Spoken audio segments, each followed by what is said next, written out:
سيدنا مولانا محمد معدن الجود والكرم عليه وبارك وسلم صلاة وسلام عليك يا سيدي يا مكي يا مدني يا قرشي يا هاشمي يا مطلبي يا رسول الله.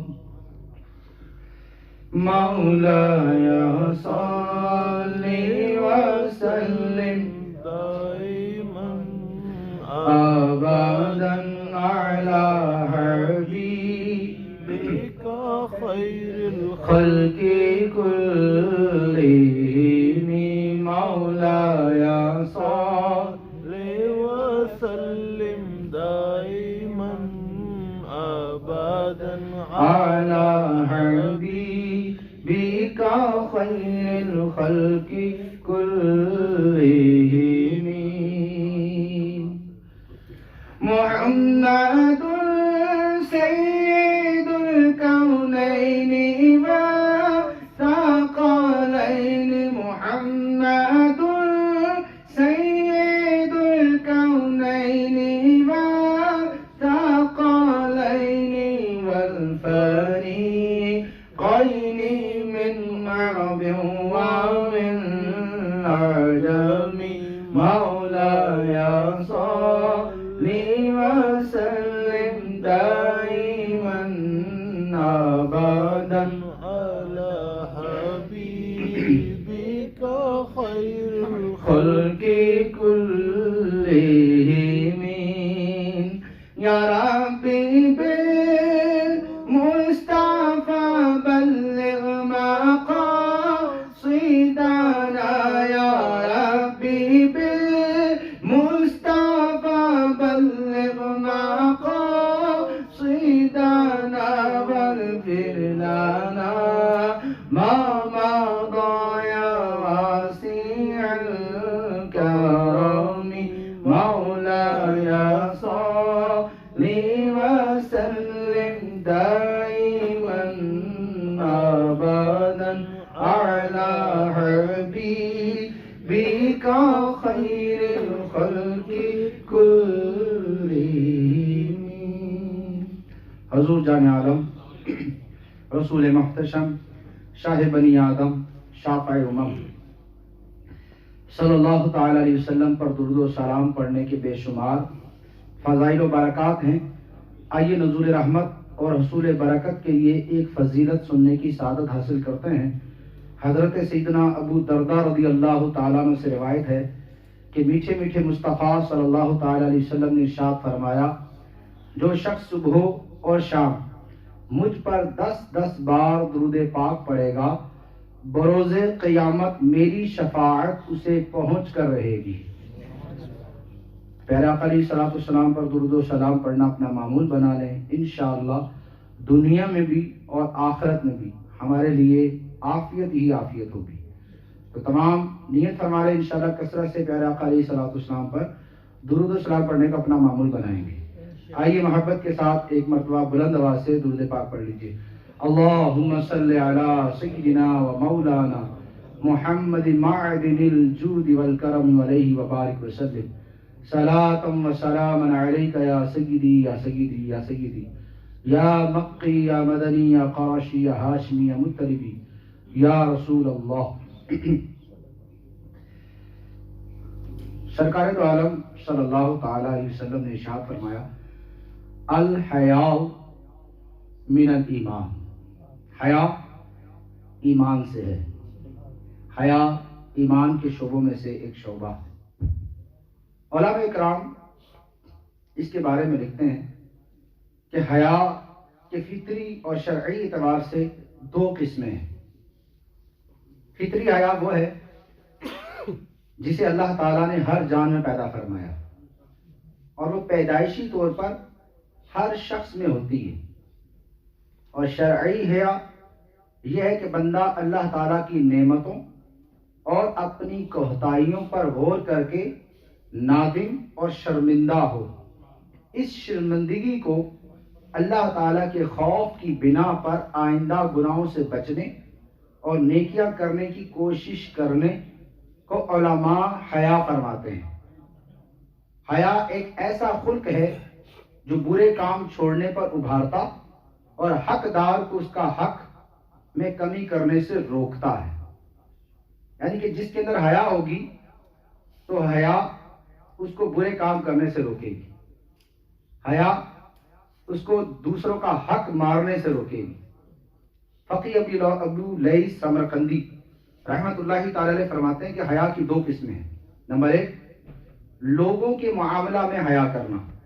نمبر 2 اللہ کے معاملے میں حیا کرنا.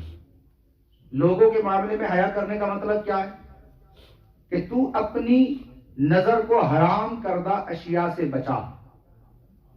اور اللہ عز و جل کے معاملے میں حیا کرنے سے مراد کیا ہے؟ کہ اس کی نعمت کو پہچان اور اس کی نافرمانی کرنے سے حیا کر. تو دو حیا کی قسمیں ہوئی، لوگوں سے معاملے میں حیا کرنا اور اللہ کے معاملے میں حیا کرنا. لوگوں کے معاملے سے کیا؟ کہ اپنے آپ کو حرام کردہ چیزوں سے بچانا، اپنی نگاہ کو بچانا، حرام کی طرف نظر نہ کرنا، اور اللہ تعالیٰ کی نافرمانی سے بچنے کو بھی حیا کہا گیا ہے، کیونکہ حیا ایمان کا حصہ ہے. سرکار دو عالم صلی اللہ تعالی علیہ وسلم نے ارشاد فرمایا کہ حیا خیر ہی خیر ہے، کہ حیا خیر ہی خیر ہے، کہ جس کے اندر حیا آ جاتی ہے اس کے پاس خیر آ جاتی ہے، اور جس کے اندر سے حیا ختم ہو جاتی ہے وہاں سے خیر بھی ختم ہو جاتی ہے، وہاں پر شر آ جاتا ہے. شر کا تعلق بے حیائی سے ہے اور خیر کا تعلق حیا سے ہے. حیا ہے تو خیر ہے، اگر حیا نہیں ہے تو پھر خیر بھی نہیں ہے. حیا کو ایمان کے ساتھ جوڑا گیا ہے. سرکار دو عالم صلی اللہ تعالی علیہ وسلم کا فرمان کہ حیا ایمان ہے، ایمان کے حصہ ہے. یہ دونوں ایک ساتھ موجود ہوں گے، دونوں میں سے ایک بھی ختم ہوا تو دوسرا خود بخود ختم ہو جائے گا. جس کے اندر ایمان ہے اس کے اندر حیا بھی ہے، جس کے اندر حیا ہے اس کے اندر ایمان بھی ہے، اور جس میں حیا ختم ہو جائے اس کا ایمان بھی نہیں ہوتا. تو علماء نے لکھا جس کا ایمان جتنا مضبوط ہوگا اس کی حیا بھی اتنی مضبوط ہوگی، جس کی حیا جتنی مضبوط ہوگی اس کا ایمان بھی اتنا ہی مضبوط ہوگا. تو اللہ تبارک و تعالی نے ہمیں بہت ہی پیارا دین اسلام عطا فرمایا. علماء نے لکھا کہ دین اسلام کا اگر کوئی دوسرا نام رکھا جائے تو وہ حیا ہے. اللہ تبارک و تعالی نے اس اسلام کو اتنی خوبصورتی عطا فرمائی ہے، اتنی خوبصورتی عطا فرمائی ہے کہ اللہ تعالیٰ نے لوگوں کے معاملے میں بھی حیا کا حکم دیا اور اپنے معاملے میں بھی حیا کا حکم دیا. حیا کبھی فرض ہو جاتی ہے، کبھی واجب ہو جاتی ہے. جیسے کسی حرام و ناجائز کام سے حیا کرنا کبھی مستحب، جیسے مکروہ تنزیہی سے بچنے میں حیا، اور کبھی مباح یعنی کرنا نہ کرنا جیسے کسی مباح شرعی کے کرنے سے حیا. یعنی حیا کبھی فرض ہے کبھی واجب ہے. تو حیا ہر انسان کے اندر ہونی چاہیے. اگر اس کے اندر حیا نہیں ہے تو سرکار دو عالم صلی اللہ تعالی علیہ وسلم کا فرمان ہے اذا لم تستحی فاصنع ما شئت، کہ جس کے اندر سے حیا ختم ہو جائے اب وہ جو چاہے کرے. جس کا ایمان ہی ختم ہو گیا، حیا ہی ختم ہوگی تو اب وہ جو چاہے کرتا رہے. اذا فات الایمان اذا فات الحیا فاصنع ما شئت، جس کی حیا فوت ہو جائے، ختم ہو جائے، اب وہ جو چاہے کرے. تو اللہ تبارک و تعالیٰ نے ایمان والوں کو ایک دائرہ دیا ہے، وہ دائرہ حیا کا ہے. اس حیا کے دائرے میں رہ کر اپنی زندگی کو گزارنا ہے، اور اس حیا کے دائرے میں زندگی گزارنے والا ہی انسان کہلاتا ہے. انسانیت اسی کے اندر ہوگی جس کے اندر حیا ہوگی. جب انسان کے اندر سے حیا ختم ہو جاتی ہے تو پھر وہ کیا کرتا ہے؟ وہ لوگوں کے حق مارنا شروع کر دیتا ہے، وہ جھوٹ بولتا ہے، وہ قتل و غارت کرتا ہے، چور چکاری کرتا ہے، ڈاکہ زنی کرتا ہے، زنا کرتا ہے، شراب نوشی کرتا ہے، بدکاری کرتا ہے، بے حیائی کرتا ہے، کیونکہ اس کے اندر سے حیا ہی ختم ہو گئی. جس کے اندر حیا ختم ہو جائے تو وہ سارے جتنے بھی غلاظت والے کام ہیں ان کو کرنے میں دریغ نہیں کرتا. آپ نے بہت سارے لوگ دیکھے ہوں گے حیا کا تعلق مسلمانوں سے ہے، کافروں سے نہیں ہے. آپ کافروں کی تہذیب دیکھی آپ نے؟ آپ تو زیادہ جانتے ہیں، آپ یہاں کے رہنے والے ہیں. ان کے یہاں کوئی ماں باپ کا ادب نہیں ہے، کوئی بہن اور بیوی میں امتیاز نہیں ہے، کوئی نہ محرم میں کوئی امتیاز نہیں ہے، کوئی رشتہ داری نہیں ہے، کیونکہ حیا ہی ختم ہو گئی. ان کے اندر حیا ہے ہی نہیں. ختم ہونا تو دور کی بات، ختم تو اس کی ہوتی ہے جس کے اندر ہوتی ہے پہلے، جس کے اندر ہو ہی نہ. کیونکہ حیا کا تعلق تو ایمان سے ہے. الحیاء من الایمان. جن کے پاس ایمان ہی نہیں ہے ان کے پاس حیا بھی نہیں ہے. تو جتنے بھی غلاظت والے کام ہیں سارے ان کے اندر نظر آئیں گے آپ. شراب نوشی کرنا، بدکاریاں کرنا، زنا کرنا، بے حیائی پھیلانا، بدکاریاں کرنا، یہ ان کے اندر عام ہے. اس کو کوئی برا بھی نہیں سمجھتا. لیکن اسی مغربی تہذیب کو جب مسلمانوں نے لینا شروع کیا، تو جب یہ مغربی تہذیب ہمارے اندر آنا شروع ہوئی، حیات میں کمی آنا شروع ہوئی، تو وہی ساری غلاظتیں ہمارے اندر بھی آنا شروع ہوئی. کیونکہ جس گھر سے حیا ختم ہو جائے اس گھر کا سکون، اطمینان، امان، پیار، محبت سب ختم ہو جاتا ہے. جس ملک سے حیا ختم ہو جائے، جس علاقے سے حیا ختم ہو جائے، جس معاشرے سے حیا ختم ہو جائے، وہ معاشرہ برباد ہو جاتا ہے. کیونکہ حیا ہی وہ نعمت ہے جو آپس میں جوڑ کر رکھتا ہے. حیا ہی وہ نعمت ہے جو اولاد سے ماں باپ کی عزت کرواتا ہے. حیا ہی وہ نعمت ہے جو میاں بیوی کے تعلق کو مضبوط کر دیتا ہے. جب حیا ختم ہوتی ہے تو میاں بیوی بھی طلاقوں پہ اتر آتے ہیں. حیا ہی نہیں ہے نا. بیوی کو شوہر پر اعتماد نہیں رہتا، شوہر کو اپنی بیوی پہ اعتماد نہیں رہتا، کیونکہ ان کے اندر حیا ختم ہو چکی ہے. وہ غیر عورتوں میں دلچسپی لیتا، وہ غیر مردوں میں دلچسپی لیتی ہے. وہ گھر کا سکون برباد ہو جاتا ہے. دلچسپی کب لی جاتی ہے؟ جب حیا ختم ہو جائے. اور جن کے اندر حیا ہوتی ہے وہ اپنے علاوہ، اپنے شوہر کے علاوہ کسی کی طرف نگاہ اٹھا کر نہیں دیکھتے. جس مرد میں حیا ہوتی ہے وہ اپنی بیوی کے علاوہ کسی اور کی طرف نگاہ اٹھا کر نہیں دیکھتا. جب یہ حیا ختم ہوتی ہے تو ہمارا سکون، اطمینان برباد ہونا شروع ہوتا ہے. لیکن افسوس کے ساتھ کہ آج ہمارے معاشرے کے اندر یہ حیا ختم ہونا بہت تیزی کے ساتھ بڑھتا چلا جا رہا ہے، بہت تیزی کے ساتھ بڑھ رہا ہے. قرآن کریم میں اللہ تبارک و تعالیٰ نے کئی مقامات پر عورتوں کو پردہ کرنے کا حکم دیا اور مردوں کو اپنی نگاہوں سے کو محفوظ کرنے کا حکم دیا. اللہ تعالیٰ ارشاد فرماتا ہے قرآن کریم میں، قُل لِّلْمُؤْمِنِينَ يَغُضُّوا مِنْ أَبْصَارِهِمْ. مسلمان مردوں کو حکم دو. کیا حکم دو؟ کہ اپنی نگاہیں کچھ نیچی رکھیں اور اپنی شرمگاہوں کی حفاظت کریں. یہ کرنا ان کے لیے کیا ہوگا؟ کہا کہ یہ ان کے لیے بہت ستھرا ہے. ذالک ازکا، یہ ان کے لیے بہت ستھرا ہے. ان اللہ خبیر بما تعملون، ان اللہ خبیر بما یصنعون. اور اللہ تعالیٰ ان کے کاموں کی خبر رکھتا ہے جو وہ کرتے ہیں. اور پھر یہ ہو گیا مردوں کے لیے حکم. پھر عورتوں کے لیے کیا ارشاد فرمایا؟ وَقُلِ الْمُؤْمِنَاتِ يَغْضُضْنَ مِنْ أَبْصَارِهِنَّ. فرمایا کہ مسلمان عورتوں کو حکم دو کہ اپنی نگاہیں کچھ نیچی رکھیں اور اپنی پارسائی کی حفاظت کریں. ایک اور مقام پر سورہ نور کے اندر اللہ تعالیٰ ارشاد فرماتا ہے وَلَا يَضْرِبْنَ بِأَرْجُلِهِنَّ لِيُعْلَمَ مَا يُخْفِينَ مِنْ زِينَتِهِنَّ. فرمایا کہ اور زمین پر پاؤں زور سے نہ رکھیں کہ جانا جائے ان کا چھپا ہوا سنگھار. یعنی کہ جو پیروں میں پہنی ہوئی جو پیزار ہے، جو اس کی پازیب کہتے ہیں جس کو، اس کی جھنکار کی آواز سنانا بھی گوارا نہیں ہے. کہ پاؤں زمین پر اتنی زور سے نہ رکھیں کہ ان کا پہنا ہوا سنگھار کی آواز کسی تک جائے. وہ زور سے چلیں گی تو ان کی چوڑیاں کھنکیں گی. جب ایک ان کے زیور کی آواز سنانا گوارا نہیں تو ان ان کی اپنی آواز اور اپنے جسم کی نمود و نمائش کروانا کیسے گوارا ہوگا؟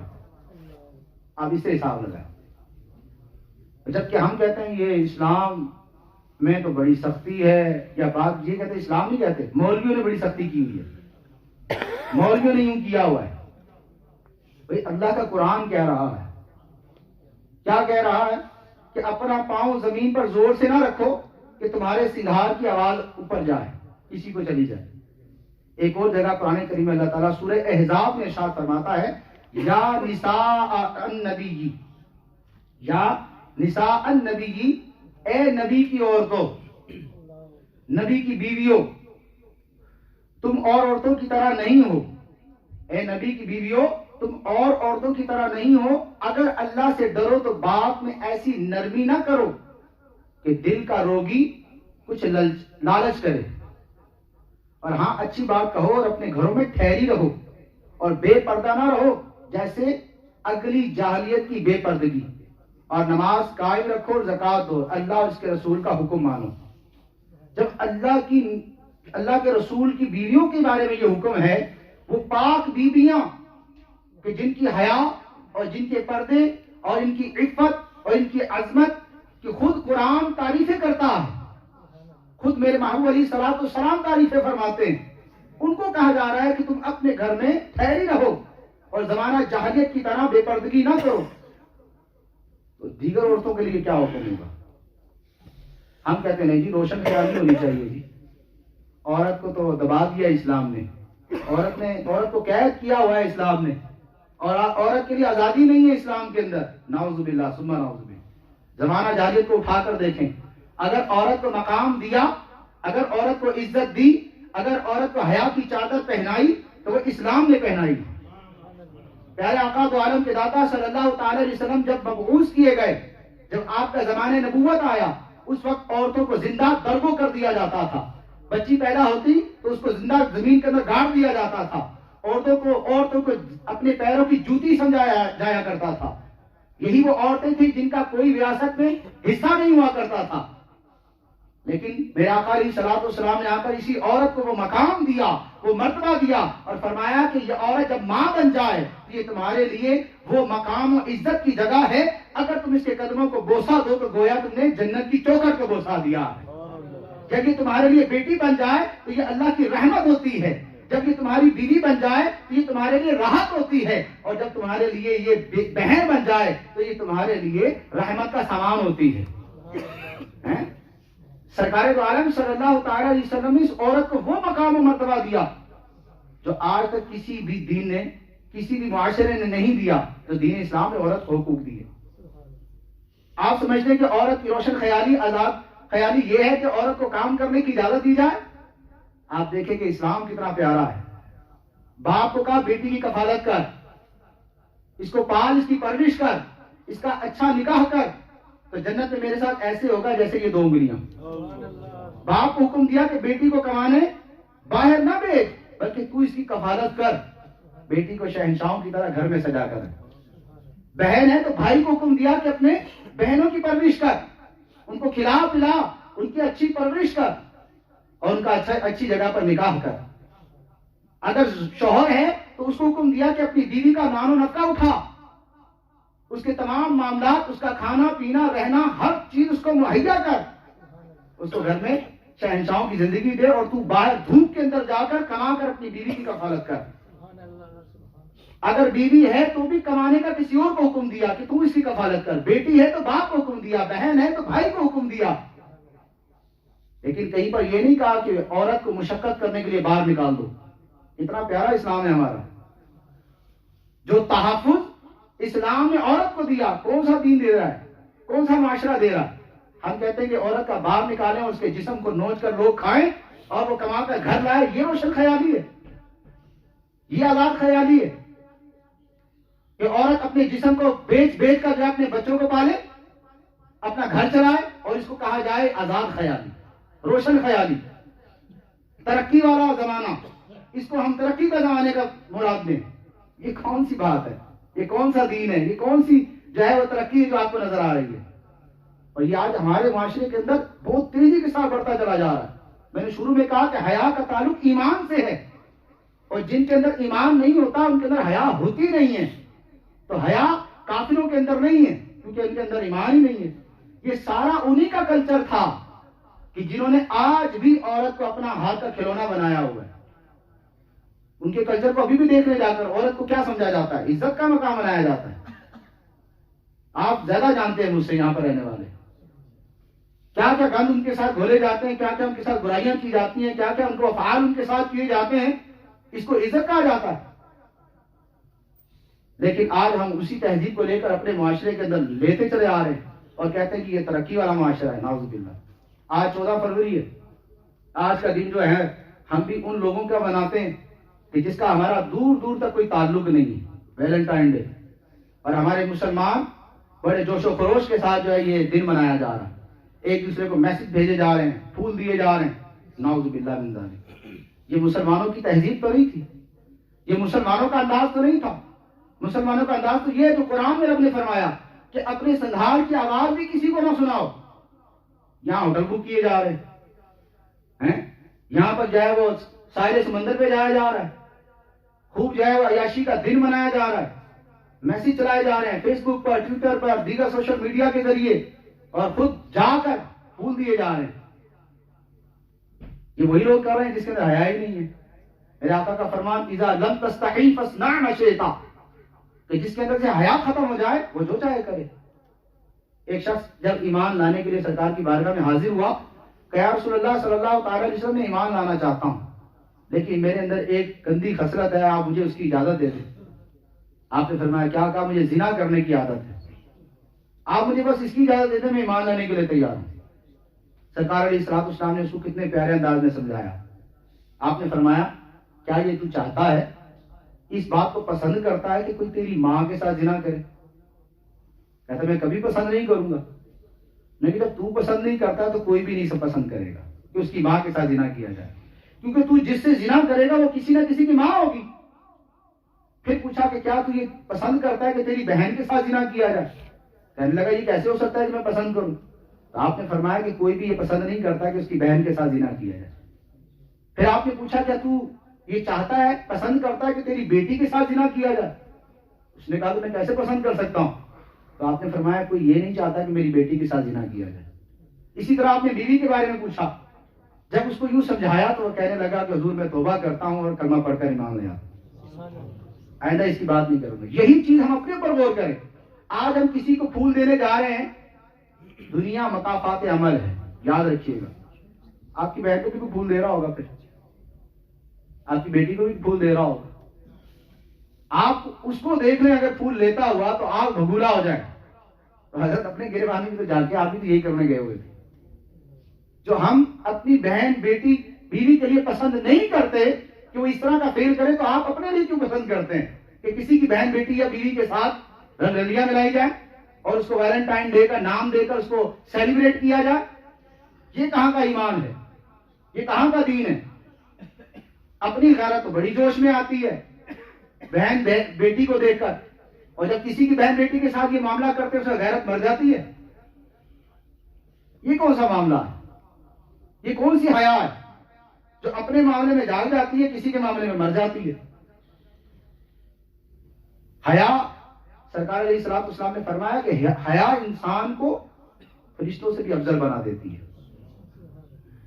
لیکن جس کے اندر سے حیا ختم ہو جائے وہ درندوں سے بھی بدتر ہو جاتا ہے. یہ جانوروں کا کام ہے, یہ جانور کرتے ہیں بے حیائی. ان کو کوئی رشتوں کا لحاظ نہیں ہوتا, کوئی کس لحاظ نہیں ہوتا, جہاں چاہے منہ مارے. یہ مسلمانوں, انسان کا کام نہیں ہے جہاں چاہے منہ مارے. اللہ تعالیٰ نے اس کے لیے کوئی حدود قائم کی ہیں. اگر اتنی محبت آپ کی جاگ رہی ہے کہ آپ نے پھول دینا ہی ہے, اپنی ماں کو دینا, جس کی محبت حقیقی محبت ہوتی ہے. اگر بیٹا بیمار ہو جائے تو ساری رات سوتی نہیں ہے, وہ دعائیں کرتی رہتی ہے. وہ ماں کہ جس کو دیکھنے سے ایک حج مقبول کا ثواب ملتا. یہ محبت ہے نا, اس کو قائم رکھیں. آپ کی بیوی, اگر ایک بار اس کو خوش ہو کر دیکھا جائے تو اللہ تعالیٰ نظر رحمت فرماتا ہے اس جوڑے پر جو آپس میں ایک دوسرے کو محبت کی نگاہ سے دیکھتے ہیں. جو جائز محبت ہے وہاں پر ہمارے غصے چڑھے رہتے ہیں, اور ادھر پھول دینے جا رہے ہیں جہاں پر لعنت برس رہی ہے. اگر زیادہ ہی محبت جا رہی تو بہن سے کرے نا, جس کو سرکار علیہ الصلوۃ والسلام نے آپ کے لیے رحمت کا راحت کا سامان فرمایا کہ اگر اس کی اچھی تربیت کرو گے تو میرے ساتھ جنت میں ایسے ہو جاؤ گے. اگر زیادہ ہی محبت جاگی تو اپنی بیٹی کے ساتھ محبت کرے نا. جو جائز محبتیں ہیں ان کو پسے کچھ ڈال کر غیروں کے ساتھ محبتیں منائی جا رہی ہیں, جن کو دیکھنا بھی حرام, جن کو چھونا حرام, جن کے ساتھ جو ہے وہ غیر ضروری باتیں کرنا بھی جائز نہیں ہے, ان کے ساتھ محبتیں کی جا رہی ہیں, پھول دیے جا رہے ہیں. یہ کہاں کا انصاف ہے؟ اور ہم اس کو اتنے زور و شور سے منا رہے ہیں. ہمارے نوجوان, یہاں تو نوجوان نہیں آئے ہوئے زیادہ, شادی شدہ افراد زیادہ لوگ ہیں جو یہ کام نہیں کرتے وہی بیٹھے ہوئے ہیں. جو کرتے ہیں وہ مسجدوں میں آتے ہی نہیں. ان کو کون سمجھائے؟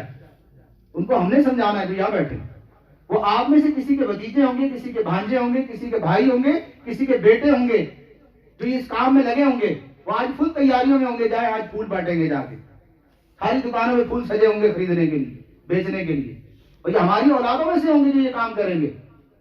لیکن ہمیں اس چیز کی پرواہ ہی نہیں ہے کہ ہمارا بچہ کیا کرنے جا رہا ہے, ہماری بیٹی آج کیا کرنے جا رہی ہے. ہمیں اس کی پرواہ ہی نہیں ہے. ایک حدیث پاک ہے, اب وہ لگے گی تو بری ہمیں, الفاظ اس کے ایسے ہیں لیکن حقیقت اور سچ ہمیشہ کڑوا ہوتا ہے. سرکار علیہ الصلوۃ والسلام نے فرمایا کہ جس کی بیوی, بہن, بیٹی بے پردگی کے ساتھ باہر نکلے اور وہ اس کے نہ روکے, اس کو سرکار علیہ الصلوۃ والسلام نے دیوس فرمایا. اس کو صحیح اپنی زبان میں کہیں تو بغیرت کہا, کہ اس کے اندر حیا ہی ختم ہو چکی ہے. وہ دیوس ہے کہ جس کی سرپرستی کے اندر اس کے سرپرستی میں رہنے والی بے حیائی کر رہی ہے اور اس کو خبر ہی نہیں ہے. اس کو اتنا ہی پتا ہے کہ میں نے کما کر لا کر دینا ہے, کو پالنا ہے. صرف پالنا ہی آپ کا کام نہیں ہے بلکہ ان کو بچانا بھی آپ کا کام ہے.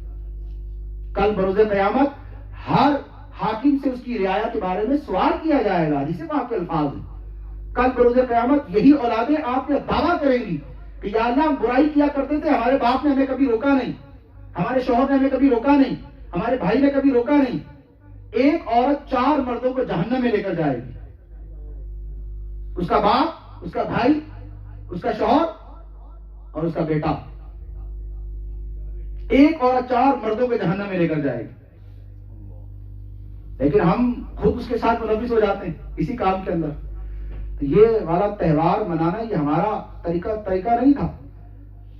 یہ مغربی تہذیب اور ان کا تہوار ہے جو بے حیائی والا پیغام انہوں نے دیا اور ہم نے لے لیا اور اس کو منا رہے. آپ نے دن منانا ہی ہے تو آپ بھوکے کو کھانا کھلانے کا دن منائیں, جس کی فضیلتیں لکھی ہوئی ہیں. سلام کرنے کا دن منائیں کہ آج سارا دن سلام کریں گے, سلامتی کی دعائیں دیں گے, جو ملے گا سلام کریں گے, ہر مسلمان کو سلام کریں گے.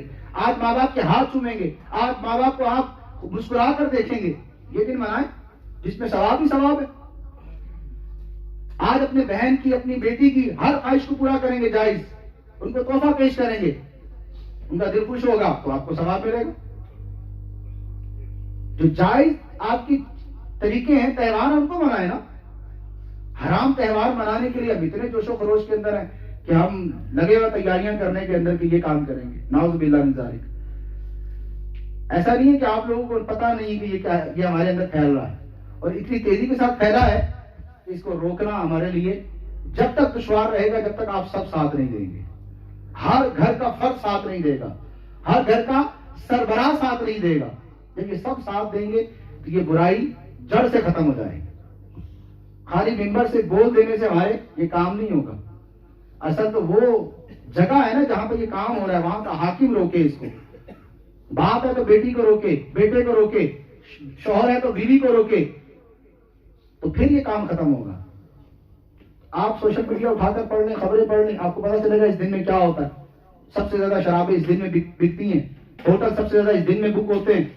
اس دن کے اندر جو بے حیائی پھول سب سے زیادہ اس دن میں بکتے ہیں. کون خریدتا؟ کون اپنی ماں کے لیے پھول خریدتا؟ کون اپنی بیوی کے لیے پھول خریدتا؟ آج کے دن میں کسی نے اپنی بیوی کے لیے پھول خریدا؟ سب بے حیائی اور حرام کاری کے لیے پھول خریدتے ہیں. ان کا دینا بھی حرام, ان کا لینا بھی حرام. ان کا آپس میں رشتہ ہی کوئی نہیں ہے, نہ محرم نہیں آپس میں. اور جب پانی سر سے گزر جاتا ہے پھر ہمیں ہوش آتی ہے, پھر ہم کہتے ہیں اولاد ہاتھ سے نکل چکی ہے. پھر آپ رو رہے ہوتے ہیں بیٹھ کے, اولاد ہاتھ سے نکل گئی. خدا را آج وقت ہے, آج اپنے پر رحم کیجئے, اور اپنے معاشرے کو، اپنے گھرانے کو، اپنے خاندان کو بچائیے اس جہنم کی آگ سے جو ہمارے اندر تیزی سے پھیلتی چلی جا رہی ہے. یہ اس بے حیائی والے تہوار کو فروغ نہ دیں، اس کو ہوا نہ دیں کہ یہ اتنا تیزی سے ہمارے اندر پھیل جائے کہ ہمارا بچہ یہ دن منا رہا ہو. یہ دن ہمارے منانے کے نہیں ہے. سرکار علیہ الصلوۃ والسلام نے تو اس تہوار سے بھی منانے کا منع کیا جو عبادت ہے، لیکن اس کی مشابہت کافروں سے ہے. اس کی تو مشابہت بھی عبادت سے نہیں ہے. اس کی مثال سنیے. حضرت موسیٰ علیہ الصلوۃ والسلام کی قوم کو جب فرعون سے آزادی ملی تو یہودیوں نے اس دن کا روزہ رکھنا شروع کیا. اس دن کا روزہ رکھا. آپ علیہ الصلوۃ والسلام نے ارشاد فرمایا کہ ہم ان کی مشابہت نہیں کریں گے. وہ ایک دن کا روزہ رکھتے تھے، ہم 2 دن کا روزہ رکھیں گے. ان کی مشابہت سے منع کیا کہ ایک دن کا روزہ نہ رکھو بلکہ 2 دن کا روزہ رکھو، ایک دن کا ساتھ ملاؤ. نیکی کے معاملے میں بھی ان کی مشابہت کرنے سے منع کیا. یہ تو پھر برائی کا ہی سارا کام ہے. اور کل بروز قیامت ہر شخص اس قوم کے ساتھ اٹھایا جائے گا جو جس کی مشابہت کرنے والا ہو. یہ تہوار مسلمانوں کا نہیں ہے. من تشبہ بقوم فہو منہ، فرمایا کہ جو جس قوم سے مشابہت رکھے گا وہ اسی میں سے اٹھایا جائے گا. اب جو یہ تہوار منانے والا ہوگا وہ کل کس کے ساتھ اٹھایا جائے گا؟ اسی پادری کے ساتھ جس کا نام ویلنٹائن تھا، اسی کے ساتھ اٹھایا جائے گا جس سے اپنی معشوقہ پھول دینے آیا کرتی تھی اس کو. اور وہ دن ہم منا رہے ہیں بڑی خوشی سے، جس کا نہ دین سے تعلق، نہ قرآن سے تعلق، نہ اس کا اسلام سے تعلق، نہ اس کا کسی عبادت سے تعلق ہے، اور ہم اس کو منا رہے ہیں. نعوذ باللہ. تو میرے میٹھے پیارے اسلامی بھائیوں، کوشش فرمائیں کہ کوئی بھی ایسا فعل، ایسا تہوار، ایسی رسم، ایسا رواج اپنے معاشرے میں نہ فروغ دے کہ جس کا تعلق دین سے، اسلام سے نہ ہو. وہی تہوار منائیں، وہی انداز اپنائیں کہ جو ہمیں قرآن، حدیث، پیارا آقا علیہ الصلوۃ والسلام، اولیاء اور انبیاء اور صحابہ اور ہمارے علماء کے ذریعے ہم تک پہنچا. ان کو منائیں گے تو انشاءاللہ دنیا بھی بہتر ہوگی اور آخرت بھی بہتر ہوگی. اللہ کی بارگاہ میں دعا ہے کہ اللہ تعالیٰ ہمیں عمل کی توفیق نصیب فرمائے. آمین بجاہ نبی الامین صلی اللہ تعالیٰ علیہ وسلم.